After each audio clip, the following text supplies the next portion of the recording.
Hey, everybody! Welcome to Mental Fitness. I am with my friend who is an Indiana State House representative, and she is going to talk about what it has been like at the Indiana State House this past session that just ended. And she's going to talk about her mental fitness, like how hard of a job is this? How does she handle it? How does she wake up beautiful every day with a smile on Mhm. her face when that is a tough job? So, Wendy, thanks so much for joining us. And how are you today? Great, Sarah. Thank you so much for not only having me on your show, but doing this. People need to know what's going on for the people making decisions affecting their lives. So thank you for just putting yourself out there and doing this week after week. Yeah, thanks for saying that. It's been really hard and wonderful. And yeah, people need to know there's not enough news, especially down here in Southern Indiana, about what is going Mhm. on at the State House, what laws are happening, what things are going on, what people are doing hard work to try to make things better. There's just not enough known about it. So Yes. I became a media company. Good. So Wendy, let's talk about your start at the Indiana State Mhm. House. You were like appointed, someone retired. Can you tell us just a little bit about that?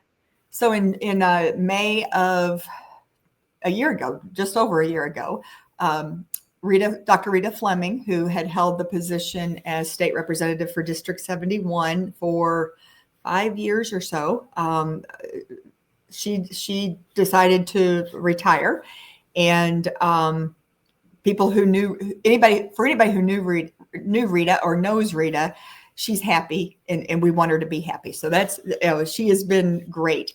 But Dr. Fleming and Steve Stemler before her really have had created a reputation for District 71 of being very thoughtful, being very open to ideas and thoughts.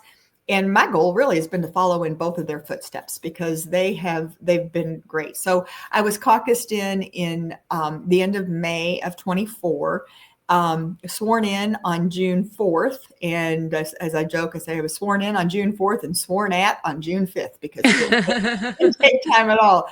But learning the role, jumping into what was my first campaign, I've never run for office before, really was a busy summer. And I'm glad that the way things worked out for me. And I'm thrilled that I've got my first session of the Indiana General Assembly behind me. Yes, so that's where we met. I ran for State House Rep in District 70, and it's a very gerrymandered district. I did not win, but I got to meet you on the campaign trail because we share a couple counties. Mhm. District 70 shares Clark and Floyd, I believe, with you.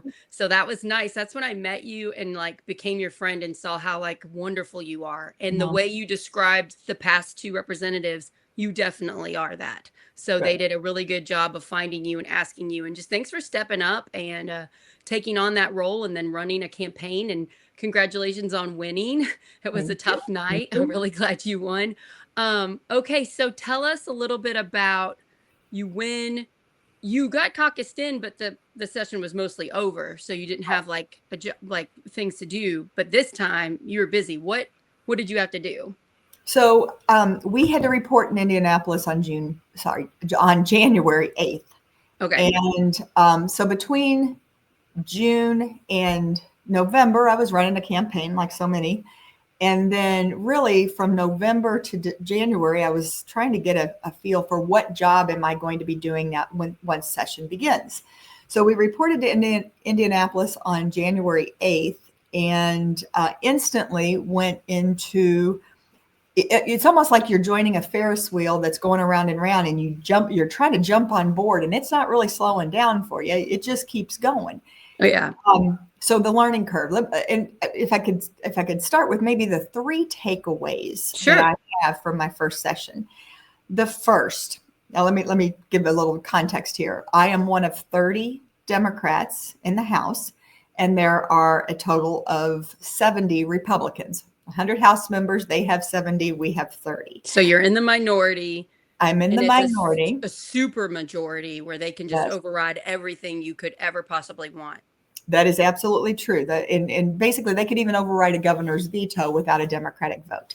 So we have to think through what the dynamics are there. But I will say, I went to Indianapolis And to a person, I was treated with nothing but respect. Oh, that's nice. And as a and it wasn't just me, I think most of us were. As Hoosiers, we should be excited about that. We should recognize, it doesn't have to be crazy. It doesn't have to be mean. Nobody's calling each other names. We're going up there and we're working on behalf of those in our districts. So it's not like at DC and Congress where you hear all of these terrible fights and name calling, even though it's 70-30, everybody's respectful in that room. Everyone is respectful. Now, did we fight like heck about issues? At times, yes. I can remember one debate that got maybe a little personal, and the Speaker of the House jumped in and shut that part of it down, and we went back to discussing the issues. So as Hoosiers, the process that people go in there as adults and they recognize there's a process, and we're going to respect that. So that was the first, nothing but respect. That's nice to hear. It's good to say too. I have to say that. Secondly, even though I had worked in state government for 8 years and had spent over 11 years advocating on behalf of the business community, being up at the State House, I would say that my learning curve was still a lot steeper than I thought it would be. And again, that Ferris wheel doesn't slow down for me. You just have to jump on. And that part of it was a bit of a surprise to me, and maybe a little bit of a wake up call. It's just different. And part of the reason is it moves so quickly. This was the long session. We were there until almost the end of April. And so next year is like 3 months, but this session was 4 months. Exactly. Okay. So I thought it moved fast this year. I can't imagine how I'm going to feel next year, but I at least will know a heck of a lot more and hopefully be able to navigate the system knowing what's coming at me. So that's the second thing. The third is we forget. I don't want to say forget. I was amazed at how different a statewide issue looks depending on where you're sitting. And so one of the committees I serve on is the Roads and Transportation Committee. And as the committee just debated certain issues, it was interesting how roads, something as simple as how do we make sure our roads are safe and passable and we have the funding for it. It looks different in Southern Indiana, where we have a lot of growth. So there's a lot of new infrastructure comparatively, to sitting with someone from East Chicago who is really concerned about local roads because they've got their own issues up there around the interstate system and how that affects their local roads, compared to Indianapolis. And Indianapolis has, quite frankly, I stayed about 20 minutes north of the State House. So every night I would drive north, and then every morning I'd drive south. And the roads are like driving on the moon. They are terrible. Right. Yeah, I've noticed that too. My brother lives in Indy, and it's like, what is going on? It's just it's okay. Road funding sounds like a simple. Let's find a solution. It just looks different. So that was another big aha, that there are the perspectives that we bring have to be discussed. And I have to explain to people what it's like living in Southern Indiana and what the influences are. And people in Northern Indiana and Central Indiana and more rural communities had to tell me the same thing. That's interesting.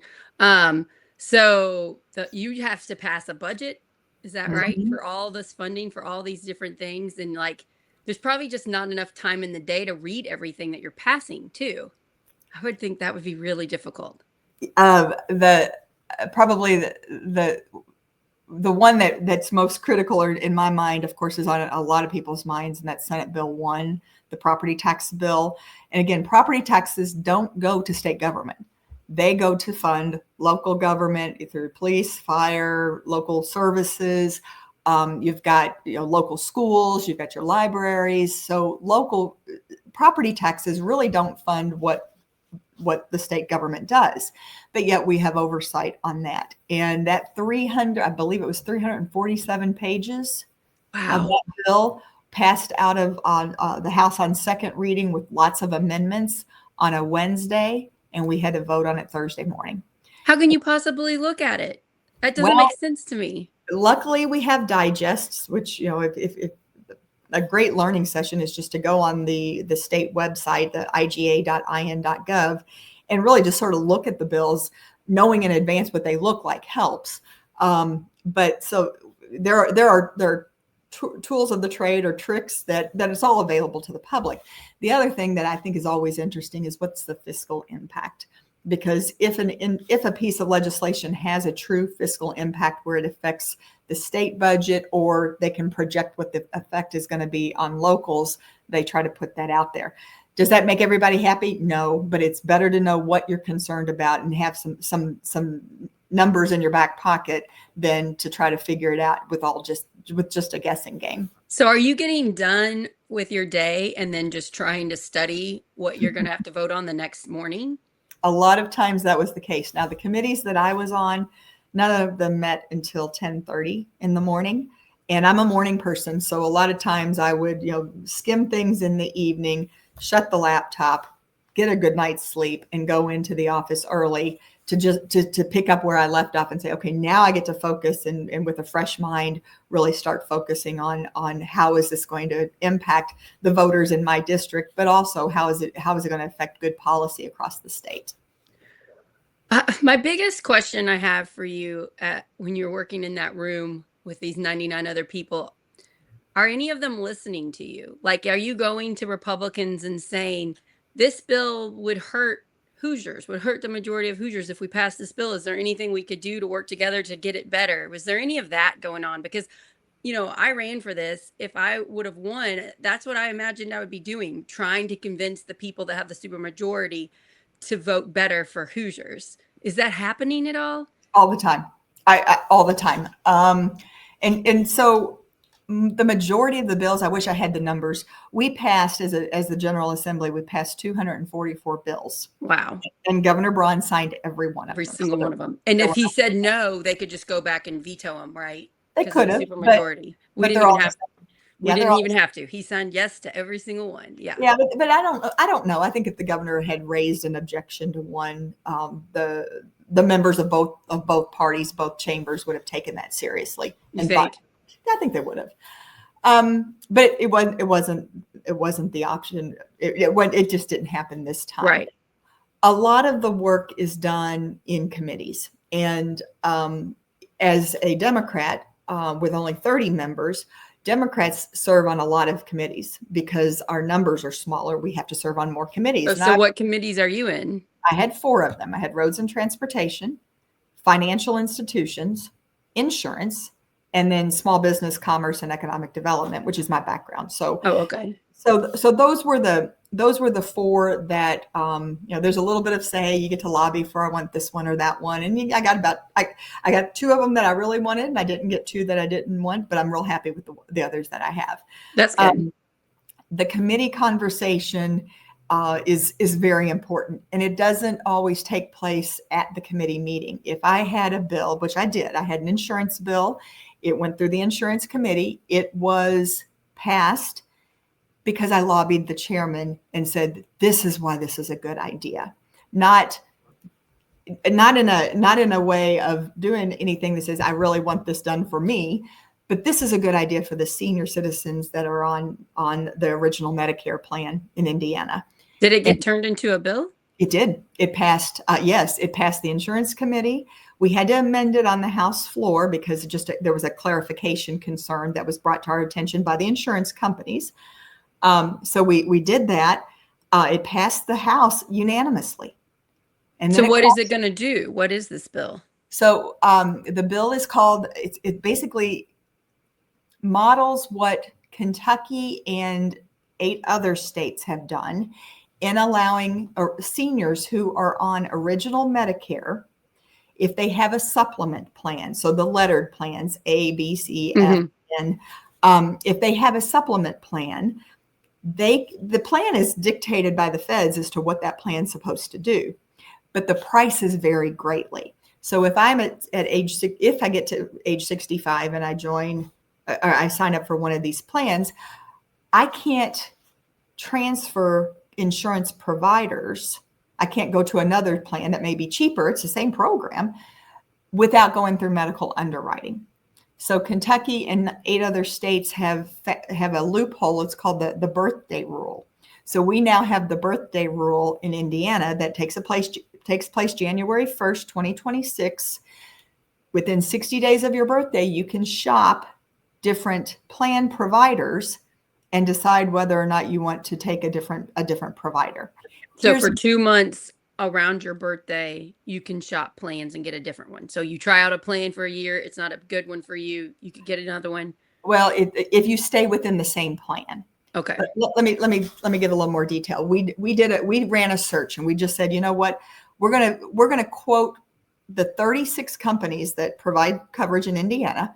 We're gonna quote for a 70-year-old female non-smoker. And the prices ranged between about $110 a month to $440 a month for the same coverage. So if I got stuck in one of those plans without going through medical underwriting, let's say I had a blood test that showed a high level of something, or I had diabetes or something along those lines, I couldn't switch plans without going through medical underwriting. But so now I can do that within 60 days. Okay. Well, good job for getting that passed. Yeah. Hopefully that'll help people. That was a whole goal. That's the whole reason I didn't know that happened. I did not know that happened because there's so many bills, there's so many laws. It's hard for me to keep track of them. And I just keep hearing about bad ones. Yeah, well, okay. So that's what we lean towards, but the majority of the bills that are passed, at least out of the House, I can only imagine similar in the Senate, the majority of them are bipartisan. And wow. Meaning the voting that we do is there are bipartisan. I was amazed at how many were unanimous or close to it. But it's not because I don't think it's because we're all just rubber stamping things. We get up and we have testimony. We make amendments. We try to make the bills better. And if we can then do that, then everybody feels good about it. So they vote yes. So I don't understand. Like, it's so interesting hearing this from you. It seems like, some of these people or a lot of these people at the State House are trying to help. I don't understand why they're doing stuff like harming public education. So, I mean, that's my confusion. Yeah. I don't have a good answer and I don't have a good solution. What I can say is there are, let's talk in general. In general, there's just different philosophies on things. And unfortunately, some of what I think are bad ideas got through. And you do what you can. You try to make a difference. It's just hard to build the momentum to stop something when you're in the minority party. And I would imagine that was my main campaign thing that I ran on, was saving public education, stopping the defunding. And when I did meet Republicans like Karen Engelman, when I would see her at an event, which she came to very few, but she would come to Farm Bureau ones, it just seemed like she really believed what she was saying about school choice and vouchers. Mm-hmm. And I would try to explain, we don't have those schools in Harrison County. It's defunding the public schools in our county and giving money to other private and charter and religious schools in other areas, particular cities in Indy. And it was just like, I wasn't even being heard. They're just like, nope, what I'm doing is good. So I felt like, especially now when I'm trying to reach out and talk to Republicans, I just feel like there's some misinformation about the defunding of public schools, and that it's really reached your level where you guys get to pass and turn this stuff into law. And I'm very frustrated about that. It's like, well, how do we fix this? So especially people in rural areas understand that this is hurting rural kids that need public education. And you weren't on public education committees, right. You were getting a good bill passed. So good job. And this is your first time really in a legislative session. I'm just wondering, do you have any advice for those of us that are watching this show that care about public education? What can we do to help you all at the state level get better stuff passed? Coming back after some of this, now you're right, I wasn't on education, but my seatmate, the person who sat next to me, on the House floor was a 32-year educator. And so a lot of times she and I would have those conversations, or a bill would come up. I'm like, what happened in committee? How did this happen? And it's hard to say, here's the blanket answer, because there is no blanket answer. Somebody came up and testified and really made an impassioned piece. That's a key. Having a presence in the State House makes a difference. And it's not just come up and serve lunch, because Lord knows we get a bunch of lunch opportunities when, just by walking through the State House. It's more of a, how do I have a conversation, and how do I testify in front of a committee? It's become easier to do that because now you can sign up online. You don't have to get there. If you have somebody who's helping you get in front of a committee, whether or not I'm on the committee, I can help explain how that works. And then once you have the opportunity to testify, know what you're going to say. Don't be emotional, because emotions, I mean, you can be help more fact-based. That's good tip. You got to be fact-based. And then you have to have a conclusion. Here's what would, and if the so have like a solution. We would like this to happen. Yes. Yeah. Change this part of the bill. The best testifiers I saw were mostly the lobbyists. I learned a lot from our lobbyists. We couldn't do our jobs without them. But the lobbying community will typically say, okay, this bill has 3 parts. My client likes numbers 1 and number 3, but here's our concern with number 2. We understand number 2 is trying to do this, but here's a better way of doing that, or another way of doing that doesn't harm us. That oversimplifies it, but the best testimony are those that follow that type of a cadence, and then tries to figure out how to better keep it short, succinct, and very factual. Because that is very helpful. So are you meeting with like Who's Your Action people? Because I've been talking to them lately. Do they get meetings and they come up, and do they try to do that and explain the parts of the bill? They do that. Yes. AARP was great at that. So they're helping for senior stuff? Yep. And then is there an education? Is there a public education people doing this? The Indiana State Teachers Association. Then you've got Okay. your school board superintendents have an association, or your school boards and your superintendents.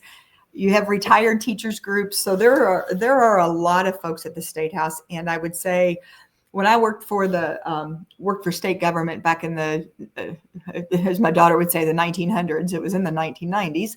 But there are a lot more lobbyists today and a lot more associations. We had a bill, I'll tell another quick story, on the Commerce, Small Business, and Economic Development Committee. One hearing, we had 3 bills to hear. We heard from the bill was called Human Remains. So we were dealing with a form of liquefied cremation that is less energy. It takes less energy than cremation, and it has some benefits. In Indiana, it was one of the states that didn't allow that. So we heard that bill. We heard the next bill on a substance I'd never heard of before called kratom, which is it's a caffeine-like substance that helps people who have addiction issues get off of the nice onto that. And then the third bill was on sports. We have this esports is becoming an industry of its own. What are we doing to promote that in Indiana? And I'm like, I just remember walking out of that committee going, wow, we learned about 3 completely different things in an hour and a half. And if it weren't for these lobbyists and the people testifying, I wouldn't know any more about it today than I knew about it when I read the bill last night. So that's what I think. There are a lot of folks who come into those committees like me who are saying, let me hear what you have to say. And do you think a lot of people are listening? A lot of other state reps are listening to them and changing the laws? I do. Let me give you another example, Sarah. There was a bill. So I got off the sidelines because I thought it was horrendous what a former sheriff has done to not only my county, but a lot of Southern Indiana. You're speaking about Jamie Knoll. Yes, I made a big stink about that. That we had to do better than that. We can do better than that, and we deserve better. So right. There was a prominent Republican House member who had a bill before the election. He'd already drafted a bill that would create more fiscal oversight on the sheriff's commissary fund. Is this Ed Clear? No, No. somebody up in Hendricks County. Oh, okay. I had a similar bill, but his bill had momentum, and he had bipartisan support. Is he a Republican? So that's even better. He had Democrat Mitch Gore from Indianapolis as a co-author of the bill, so there was no places left. So I went in front of that committee when they heard his bill to testify as a representative, but I felt strongly about it. So I went and I gave my testimony and explained. I said, and I love Representative Stuart Wald's bill. It's going to increase the oversight from 2 times a year to 3 times a year. I said, I would really like to see that move to 4 times a year. And a member of that committee, a Republican, said, why wouldn't we do it 4 times a year? That just seems natural. They changed it on the spot. They did what's called a chairman's amendment, and they changed it to 4 times a year. Oh, wow. So in my first, and that was the very first time none of my bills had been heard or anything. It made a difference. Way to go. Well, thank you. But everybody can do that. Yeah. It's putting the focus there, putting your strategy together, getting your champions who are going to help you understand the process. And then when you get to the point of making a difference, you go, okay, people do care. They do want to do the right thing, or they do want to try to make things better, or at least, even if they hadn't, Sarah, I would have felt heard. Right. And I think that's an important piece of it as well.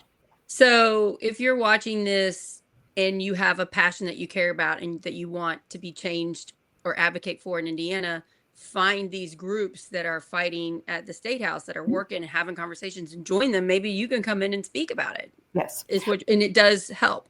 It does. It's really kind of mind-blowing what you're telling me, because the version that I see is these are extremists and they're voting almost all laws that hurt us. That's what I'm seeing. And then of course, a lot of laws that came out are hurting us, like the public education, defunding public education. School boards are partisan now. That brings politics into our kids' schools even more. And then there's a bunch of gatekeeping that can happen. You can stop good people from running for school board. The chairs of Republicans and Democrat parties now have way more power over schools. The libraries, they cut library funding by 30%. I don't understand how that happened. If these people are, and I believe you when you're telling me they care and they're doing these things, I just don't understand how the library bill got passed. Do you know what I'm saying? So let's talk about budgeting, because Senate Bill 1 is a property tax issue. And I have had people scream at me and say my property taxes are too high. And that's something that I think we have that problem in Harrison County too. We have all heard that, and let's be honest, this Governor Bryan campaigned very strongly on property tax issues, and it got a lot of people focused on it. If libraries are funded, now again, the library funding formula is different. There are property taxes that go into it. There's a lot of federal programs that come in as well. So they're sorting through a lot right now. I met with the Jeff Township Library Director earlier this week. And yes, he's going to hit next year. His budget's going to be about $113,000 less than what it is today. That's a challenge, and I'm not excusing it, but as a state, we had to look at our revenue projections. So we got a revenue projection on April 16th that said that based on what we thought we were going to get, the last forecast that came out in December, we are now $2.4 billion less in that projection. Now, it's not a deficit because it's not something that we'd already budgeted towards, but we had to pass a budget that accommodated a $2.4 billion revenue decrease. So a lot of things didn't get the money. Now, I will say. So we're not getting as much money because of what's happening at federal? Is that It's what you're just saying? somebody asked me that to describe how this forecast is put into place. I had to call Uncle. I don't know how. I Okay. don't know how they did it. I'm not saying I couldn't. It's just I was not focused on that. I'm not on the. Right. Well, there's so much that you're supposed to know. I Well, don't know it. Yeah. Yeah. I need to learn because it is really important. But the forecast said that basically, for whatever reason, the economy doesn't seem to be producing the revenue that we thought it was going to. Okay. So everybody took a hit. Everybody took a hit. 5%. Every agency had at least a 5% hit, except public schools. Public schools got a 2% increase while everybody else took a hit. But So but a bunch of money went towards vouchers. Now parents that have a bunch of money can get a voucher and send their kid for wherever, and then it strips the money from public schools. So I just don't understand this. it, It doesn't make sense to me. it was all part of the same bill, and the supermajority wanted that to happen. So That that's my biggest complaint. That they, if they're really looking out for the majority of Hoosiers in this state, they should be not defunding public schools and they should be supporting libraries. And yes, do the property taxes, help people with their property taxes. I just don't understand why we're putting money into charter and religious schools, especially when there's loopholes in those charter schools where people are making money. They come in out of state, buy a charter school, set it up. It's kind of a scam. It doesn't even survive the whole year. And then they don't have to give the money back to the state. If they're so concerned about all this money, I don't understand why they don't fix that loophole. I just don't understand that part. then I really encourage you and anybody who shares that thought to get to the State House next year. Make So those things heard So because next year, I would like to know from you. I know you're going to be busy. How exactly I can help the most? What okay. can I do? How can I use my platform with Project Next? What can I do to help advocate for libraries, public education, the things that people need the most? And I will try to do it because I you know love so much more that I don't. That I appreciate you telling me this stuff. so there are a couple of things that I'll say. Number one, it's not next year is not a budget year.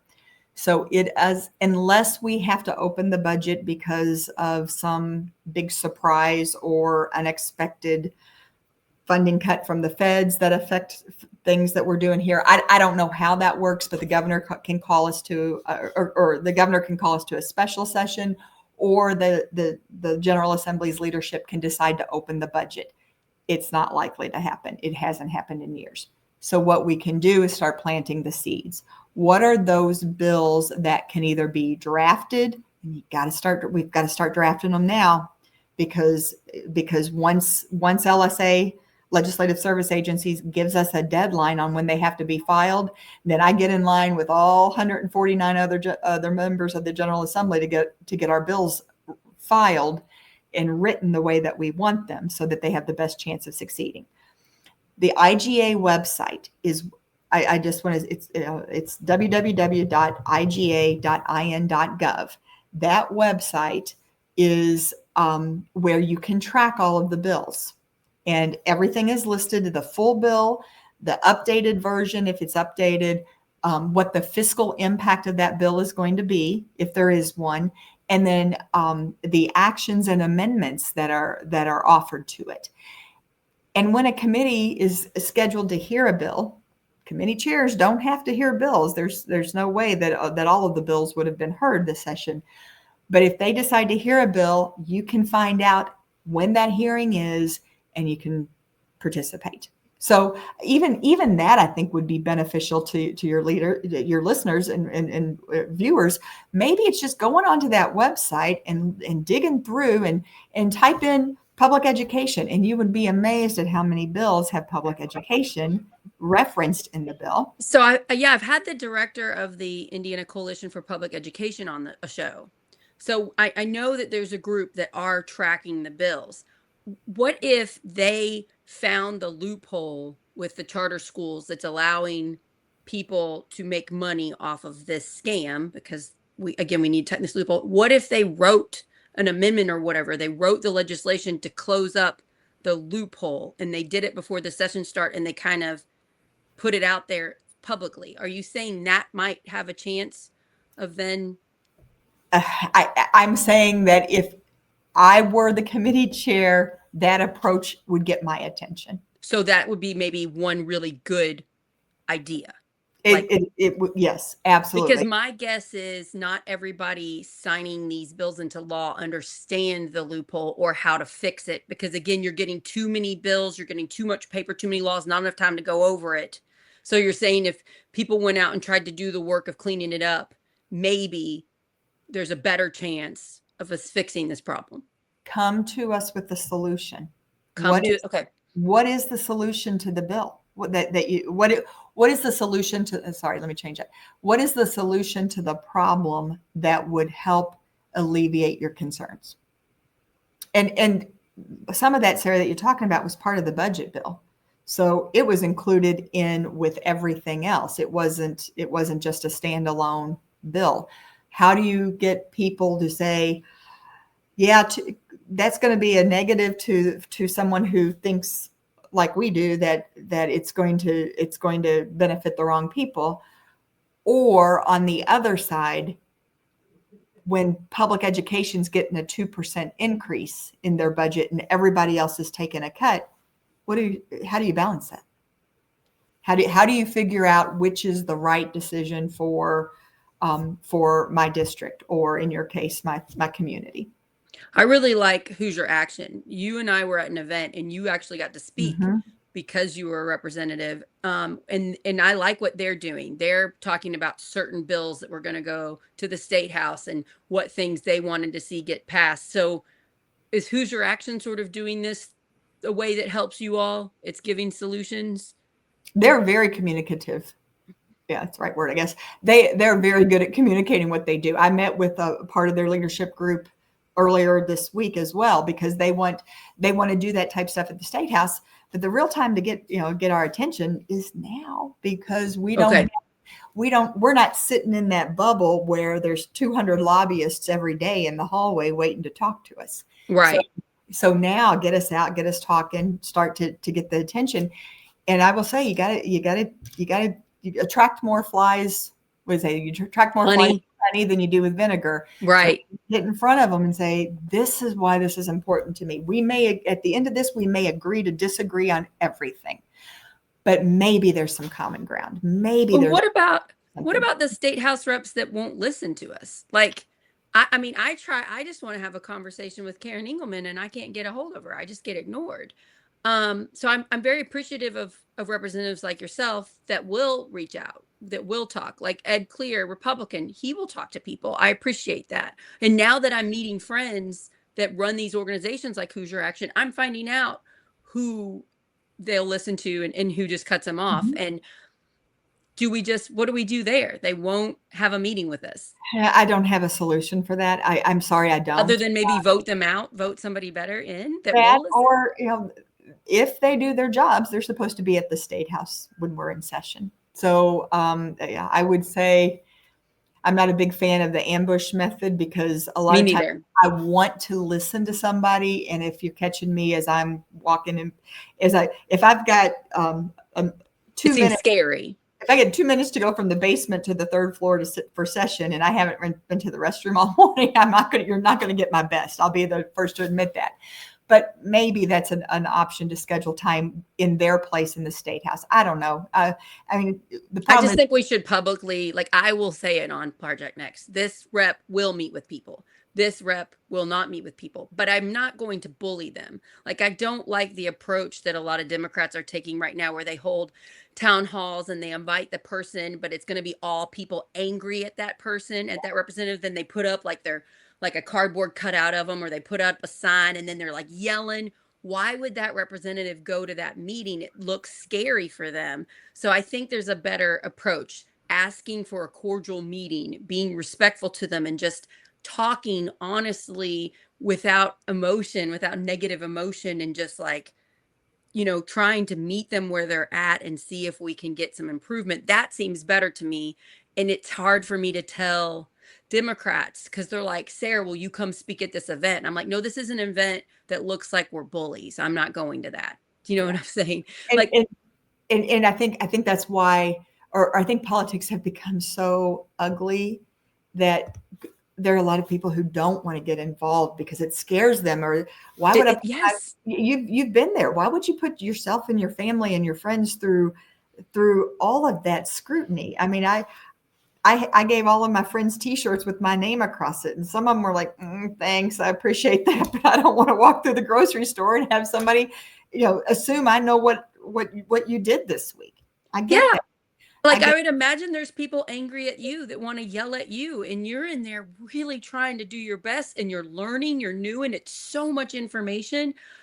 How does this play on your mental health? Like, I wanna know, you had to leave your family Monday through Thursday, right? Did you Mhm. go up Monday morning and then leave Thursday night?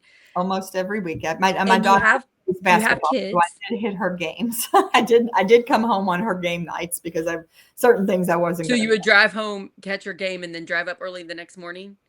Yeah, Wow. yeah. And it seems even harder for people on the bottom and top of Indiana that are having a 2-hour drive or more than 2 hours. How is this on your mental health? Like, doing this for the first time, and you're gonna do it again next year, and hopefully you'll run again. I mean, what's it I was like? um about 4 weeks in, I just about threw my hands up and said, "What am I doing here?" I it's go I this is I kept waiting for the master plan to come together. You had all of these things happening on both sides, and I wanted this master plan to come together. And then finally, after about 4 weeks, I finally got into my head, it's not going to come together. These things are this is a system, an imperfect system built by imperfect people. We're going to have to make the best of it. And so I changed my mindset, and it made the second half of session much more. Um, I was just much calmer going into it, which was probably good for me. Um, I haven't figured out yet how to influence the process of that, and I may not ever. But I'm not going to give up because I think there's still It still sounds like you're doing it. I mean, you went in there in that committee and you advocated for 4 checks and balances a year instead of 3.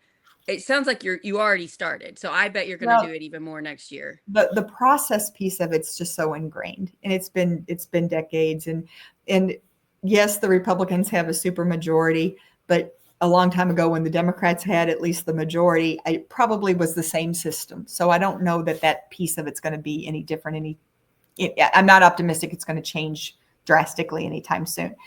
But the system can be, people can be heard. I want to go back to your question. How do you get somebody who doesn't take your appointment or your meeting? How do you get them to do that? I don't know. There are 150 of us, and we are all individuals with our own personalities, our own egos, because nobody does this if you don't have some type of an idea that you can do it better. So I can't crack that code for every individual that I consider a peer or a colleague. But what I can do is ask that give you the hints that I've learned. Keep it brief, keep it factual, talk about how this impacts something very, your community, your school, your gender, whatever it may be. Here's what's going on, and then thank them for listening. Because as humans, I would say to a person, we all go in thinking we're there for the right reasons. You've helped so much by just telling us that. And I cannot ask enough that we don't go in yelling, hurt feelings, screaming at them, acting like they're monsters. I would say that's the worst. I would say you're hurting your cause if that's the attitude you're Yes. bringing. And I'm seeing a lot of people, some of them my friends, going to the state house with that energy. And you're saying that's not helping. That's what I thought. I Well, thought it wasn't helping. I mean, it, like the a lot of protests, are people the protests helping that are at the state house when you're about to pass something that's going to hurt? Does that have any impact on you all, you think? we don't know what's happening. You We don't don't know what's see it when it's filled up in that building and happening. people Well, are. okay. It can be loud, but the message is either, I mean, it's either yes or no, and that's all you get from it. Um, a bunch of people wearing the same color shirts on a day that, some what group did that? Somebody did that on Well, Val. Oh, it we was on got St. red for Ed. We got red for Ed, I Red know. for it was St. Patrick's Day. Somebody showed up on St. Patrick's Day and all of their shirts were green. And so all of us who were wearing green were assumed to be part of their group that day. That ticked me off. I was like, oh, come on. That is a cheap way of making yourself feel supported. However, it was easier than just to walk past the message, because I never heard their message. They never talked to me about their message, because something I don't want to say it set me off, but yeah, it's just like, okay. Yeah, I get that. So don't just protest. Also schedule meetings with the representatives that will listen to you, make a clear plan, be factual, have a solution. I would say that sounds more important than just showing up and protesting. You got to do both parts. I couldn't say it any better. I mean, it's like every other aspect in life. If you go into it winging it, you get what you get. If you go into it with a strategy, here's what I'm going to do. Here's how I'm going to do this. I'm going to hit this person. If I can't hit them, here's my plan B, my plan C. Those are the things that people that tend to work for people, whether it's your own household budget, whether it's your career, or whether it's your cause. That's the way people tend to and then you can go back and measure it. Did that strategy work? Oh my God, I fell on my face. Guess what? I got to try something new next time. Yeah. Yeah. Yeah. This is helping so much. I just feel like as a mom in Indiana, I get overwhelmed and full of anxiety. And then that can lead me to panic. And then a protest feels good because you're getting some of that stress out. But in Mm-hmm. reality, you got to calm that anxiety down. That's why I started a mental fitness show. My Mm-hmm. first show was on anxiety. We got to calm our anxiety down, organize, work together, come up with a plan, then go. So it's going to take a little bit more time. It's going to take more community engagement. Get a plan, go to your state reps, get a meeting, stand up and lobby for the thing you care about. That has so much more impact than I think what a lot of us are doing. Like, are you on TikTok? No. TikTok is an interesting place because there's a lot of people that get on and do videos about what's going on at the state house, or they're saying this terrible thing, or national, this awful thing. And I think a lot of them are panicked and they don't know what else to do. And so they're making a video, and that's a good start because it's educating people about the issues. It's not always correct, Yeah. but then it's like, well, we need to organize, plan, meet state house reps, advocate. That's the next step that as Advocate. Hoosiers we need to take. Let me add the next step to that. Sure. Advocate. Find a champion. Find a champion, and then listen to what that champion's advice may be for you. So find a leader in that group that knows what they're talking about. Yeah. If it's an issue on a committee that I'm a part of, if I agree with you, I'll be your champion. I'll give you an example. There was, it may not be me, what I say or do. It may be me just giving you information. Here's what's happening.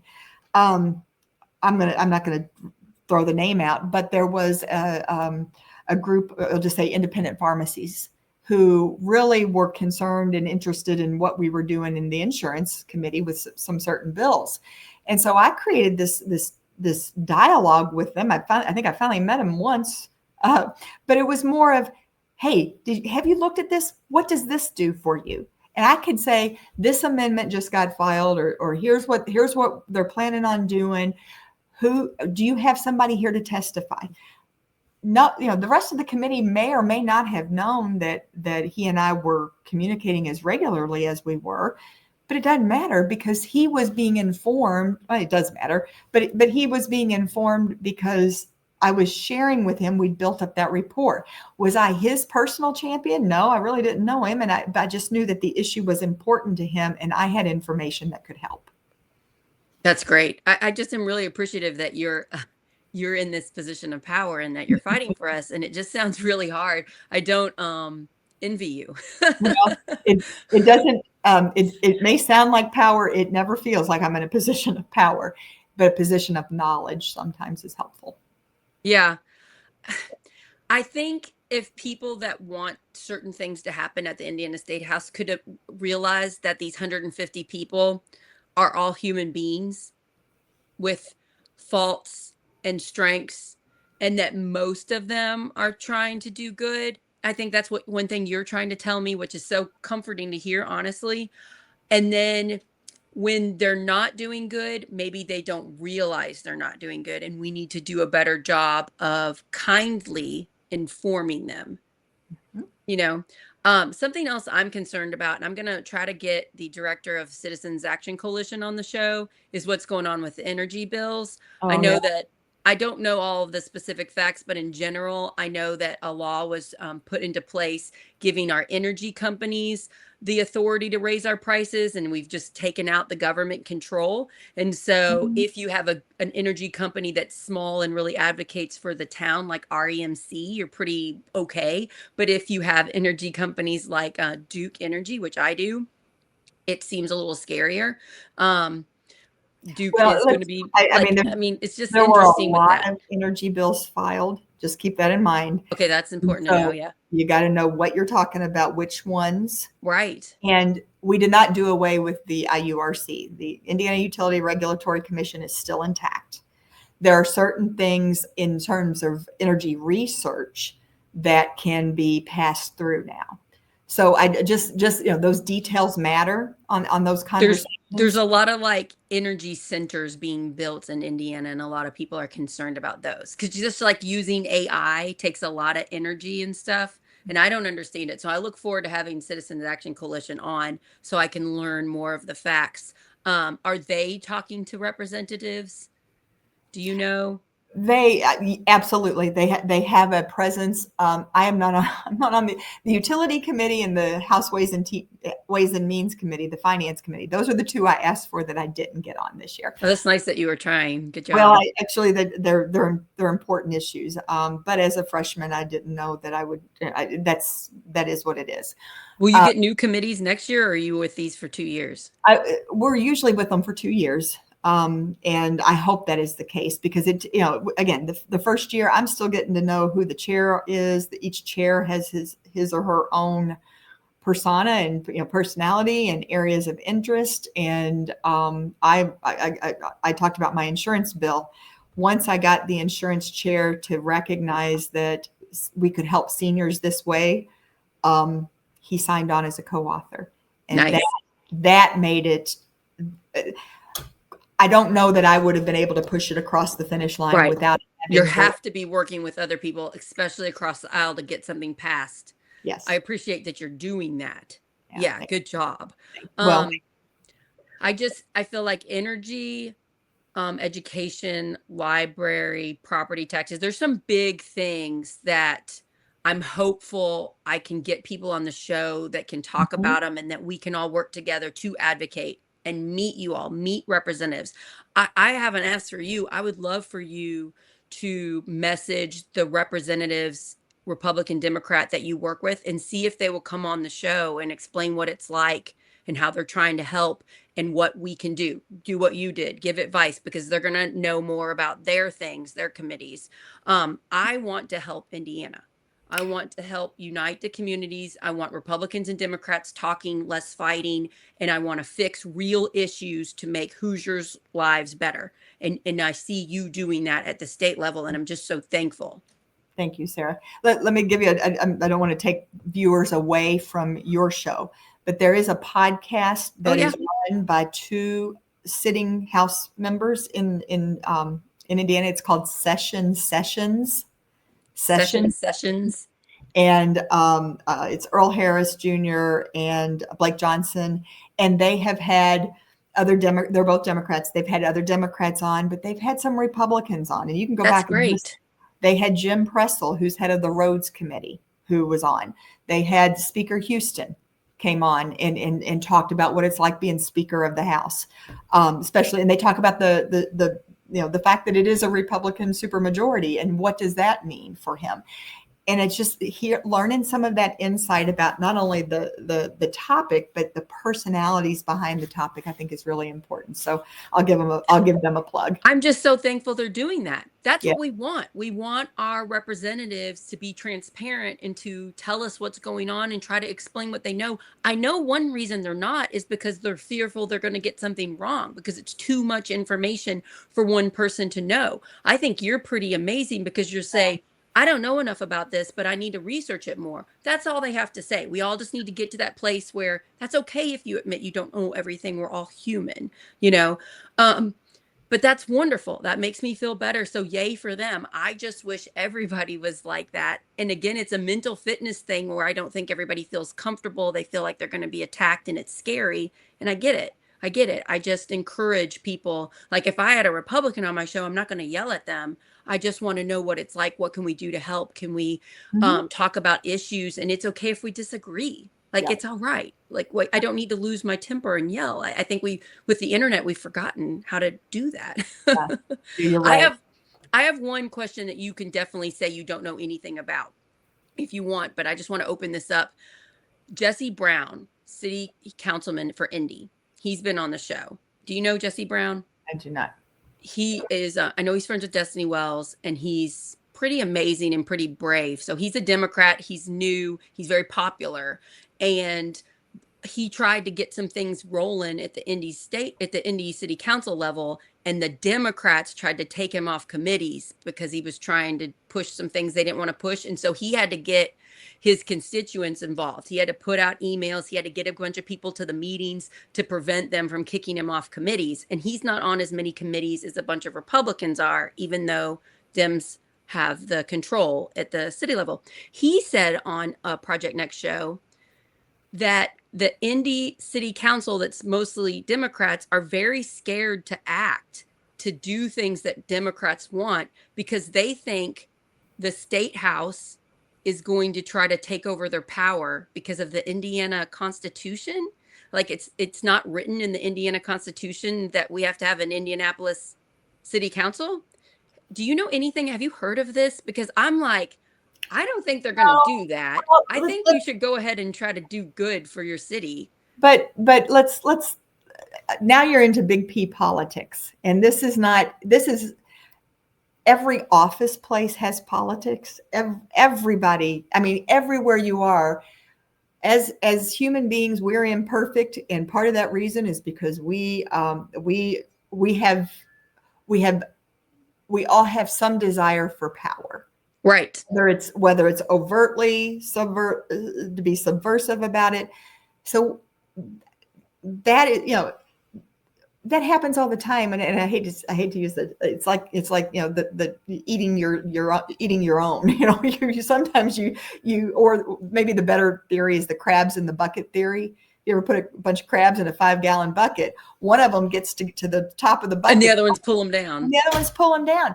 We can't do that. I mean, Right. but I mean, it becomes um, counterproductive to do that, but it happens all the time. Yeah, It it's happens in it's and it's in politics and it's so sleazy and I do not like that. And so I'm just telling the Indy City Council to go ahead and try to pass some good things.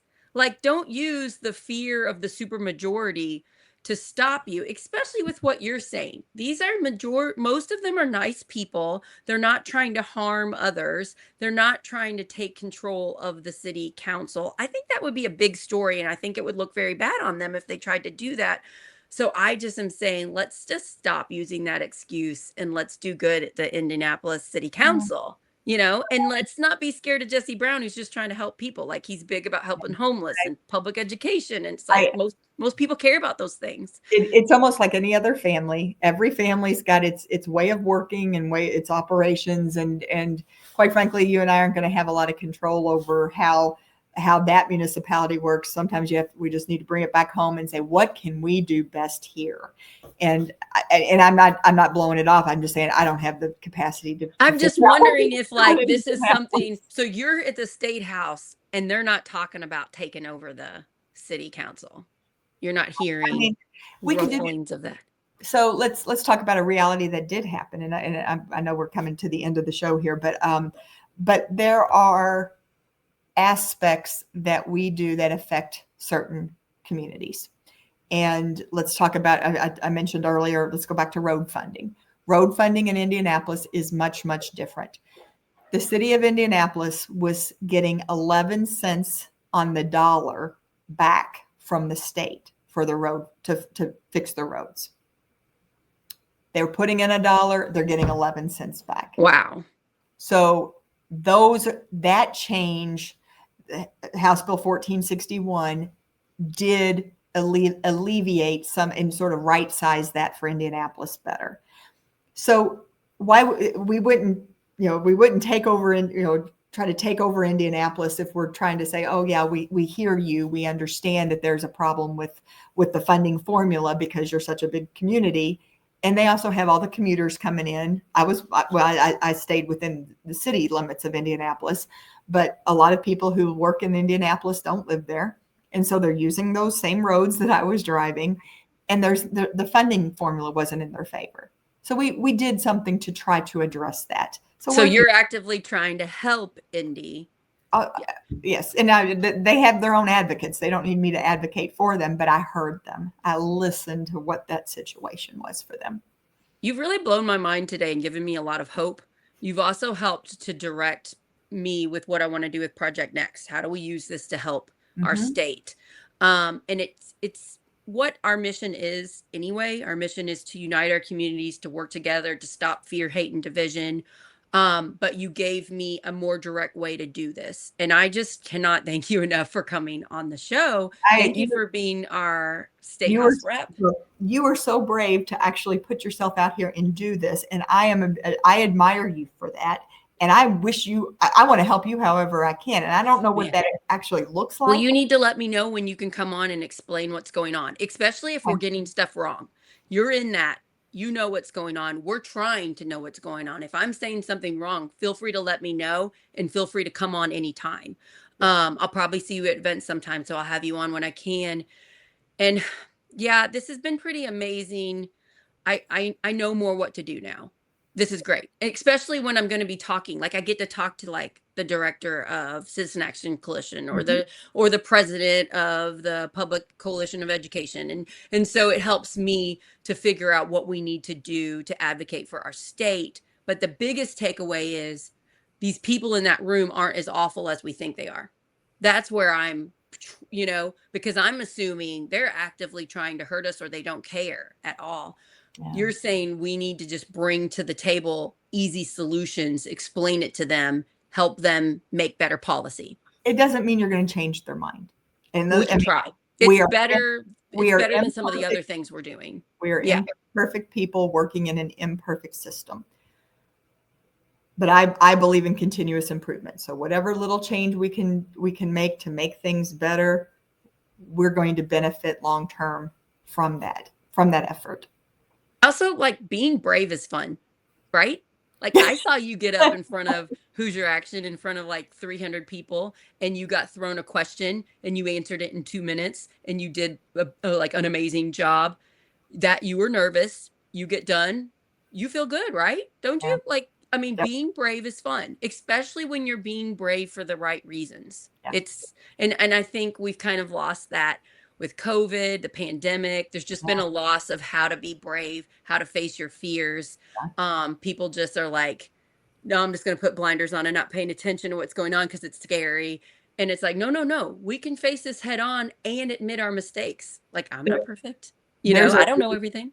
There's a reason roller coasters are so much fun. It's because you are strapped in and you are stuck and you're going to go through this experience and you can scream your head off. You can close your eyes. You can hold on for dear life. But at the end, you usually have a smile on your face. Also, it's because you survived it. I don't know. There's so much drama and gossip and fake rumors that goes on behind the scenes in politics. And it's hurt me. Like I have people attacking me, especially as Project Next grows. And it takes me a little while to adjust, but like not taking things personally, not judging others and just caring about them and allowing for them to not be perfect and just to keep trucking it, keep working, keep doing it. I've seen you had to do that. You've had to face negative rumors. You've had to face things. And I just think you're handling things very well. And I'm so proud to call you a friend. Well, thank you. I feel the same way about you, Sarah. Keep going along and let me know how I can help.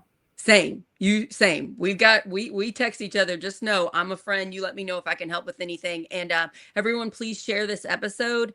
the main info on how we get a hold of our representatives and the right way to talk to them. Spread that out to everybody, whatever state you're listening to. This is how we pass better legislation, which then makes our lives better. So get that out, everybody. Please subscribe to our YouTube channel. And then our Facebook episodes stay up for a month. After that, you need to go to YouTube to watch them, and you can go to playlists and just find all of them. So this is a mental fitness show. So go to mental fitness playlist and then find the Wendy Dant Chesser episode, and there you go. But thanks everybody for following us, and have a wonderful day, Wendy. I can't wait. Hopefully I'll see you at an event sometime soon. I look forward to it. Thank you so much. Have a wonderful day, everybody. Thank you, and bye.